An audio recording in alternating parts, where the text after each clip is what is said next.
Welcome back to the show. Lovely to have your company. Now, coming up as its popularity plummets, is it time to call out veganism for what it actually is, an eating disorder? But first, following yet another now, has the vegan bubble burst? According to figures by consumer intelligence company NIQ, in the last 12 months, UK sales of chilled meat alternatives fell by 16.8% in January 2023, and frozen meat alternatives fell by 13.5%. Companies including Oatly, Nestlé, Innocent and Heck Sausages have recently withdrawn various vegan products from the UK, whilst a recent Waitrose survey highlighted a resurgence in the popularity of dishes such as shepherd's pie, macaroni cheese and chicken Kiev. Yum.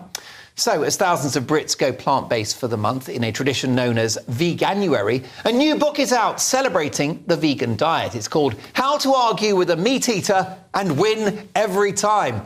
Well, I'm delighted to say its author is Ed Winters, and he joins us now. Ed, lovely to have you on the show. Nice to be here. Thank you, Mark. Listen, what are the most powerful arguments for veganism? Well, I think there's a number, antibiotic resistance, so reducing antibiotics in our food chain, trying to prevent infectious diseases. Because when you eat a cow that's been injected with antibiotics, you're eating antibiotics. Not necessarily. It's not quite as simple as that, but antibiotics, when they're used in the farming system, cause bacteria to become resistant to those antibiotics. Right. So it's not necessarily that it's in the food we're consuming, but of course the knock-on effect is that we can come into contact with resistant bacteria. But there's also infectious diseases, bird flu, swine flu, there's the environmental harm, there's some of the health consequences related to certain animal product consumption, and for me the big argument is reducing animal suffering, harm and death. So taking a stand against the unnecessary use and abuse of animals. Now, I've got no doubt there are some great recipes in your book, and if people were eating avocados and almonds and salads and courgettes, I can agree it's a healthy diet. Right. But the problem is busy vegans don't eat those foods, do they? What they eat is the kind of instant soya burger, and they're eating just bowls of pasta and, hummus sandwiches, none of which is all that nutritious. Well, that's not strictly true. I mean, firstly, hummus sandwiches can be very nutritious, as can whole grain pasta dishes. And even when you look at some of the plant-based alternatives, they may not be the healthiest foods you can consume, but when studies compare them to their meat counterparts, they're not only more sustainable, but they are healthier as well. It's all processed, though, isn't it? I mean, vegan bacon, I was just in the local M&S the other day, and the first ingredient is water, the second ingredient is sunflower oil. Well, yeah, and bacon's a class 1 carcinogen. Vegan bacon isn't meant to be a health food. It's supposed to replicate and be an alternative to a class 1 carcinogen. Can Michael, I just jump in here, Ed? Can I just warn you, Michael's just had a steak. But I also know that Michael likes vegan Ed, can I ask you a very serious question, please? A very serious question, because you're an expert on this. Is it not true that the human body, and I've read a lot of reports on it, needs protein, and protein comes from meat? And if you deny a human body that protein, strange things happen to the human body. So veganism, I've got a lot of respect for people who want to be vegans, who want to eat that way, but I do think that, there is almost a kind of, bullying type aspect to you must become a vegan to be a good people. But I do think that you are denying your body protein, which is absolutely necessary to the human form. But all protein comes from plants. Animals get protein from consuming plants. Even carnivores get it from consuming herbivores. Absolutely, and that's why cows have plenty of protein in them. And then when you eat a steak, you ingest protein. But you can get protein from plants. All plant protein originates from plants. You'd have to eat millions of plants, honestly, Ed. You'd have to eat millions of plants. I mean, how does a broccoli compare to, let's say, a pork sausage in terms of protein? Or a steak. Well, they're not necessarily comparable, but broccoli isn't a protein source. But when you compare things like legumes, like soy, and even seitan, which is a plant-based protein, they have comparable, sometimes even higher amounts of protein per gram compared to certain animal products.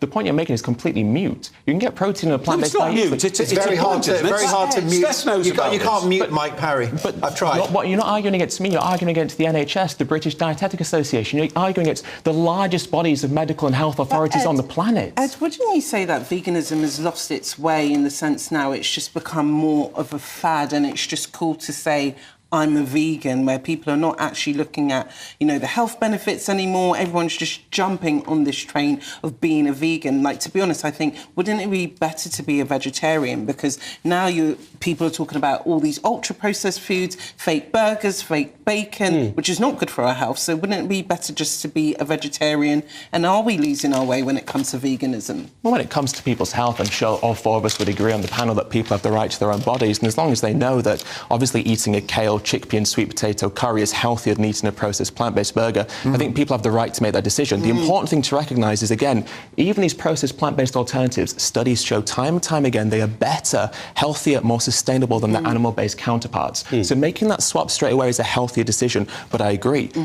Eating more whole plant foods, fruits, vegetables, legumes is even better for us. But we're omnivores, aren't we? So we've been eating a mixture of vegetables and meat since cavemen. Well, right, for thousands of years. Had to. And we've evolved quite strongly in that department, wouldn't you say? Well, we've evolved as being opportunistic scavengers. We ate what we could to survive. But would we have done that? Would we have done that without meat, Michael? We killed animals because we needed it. We knew right from the birth of man that sustainability in the human form was the food chain, and the food chain involved us killing animals and eating that. Let me respond to that point you just made. Yes, please. Yeah. At that time, we ate what we had to survive. Society's changed and evolved in a number of different ways, and what we have now is information and accessibility to foods that our ancestors never did. Our ancestors used to kill one another, rape one another to survive and to prosper, but we would never condone such a thing now because we live in a modern world where we have the choice and accessibility to do other things instead. What about the fact that medics recommend people on a vegan diet take supplements? That's not a ringing endorsement, is it? Well, most people take supplements, whether they be fish oil, of course. I don't. But even, well, perhaps you should. Vitamin D in the UK is essential for all of us. No, can I just say, Mike Parry's body's a temple. No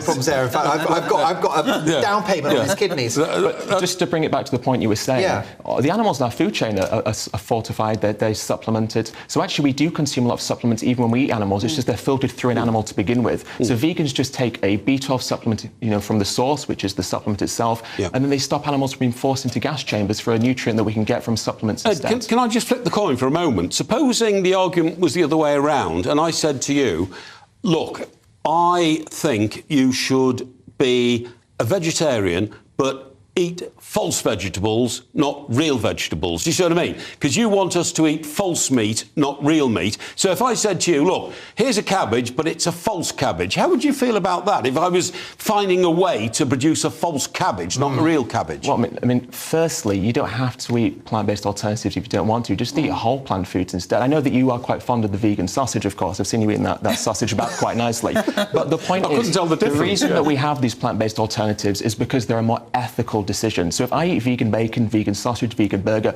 what that means is I'm no longer paying for animals to be mutilated, forcibly impregnated. But why do they call it bacon and sausage? It's not, is it? Why do they call it vegan sausage and vegan bacon? Sausage refers to the shape. It's not, exactly, but it's cylindrical shape. But isn't that conning people? If you say this is a vegan sausage, it's not a vegan sausage. It's a meat-free sausage. So when people see it, they go, "That is a sausage made from something that isn't from an animal." Let me tell you, you don't want to see Mike's sausage. Ed, can I tell you that you spoke very well, and your book is out now. Very interesting read it is too. It is called How to Argue with a Meat Eater and Win Every Time. It's enjoying rave reviews. We'll catch up with you soon.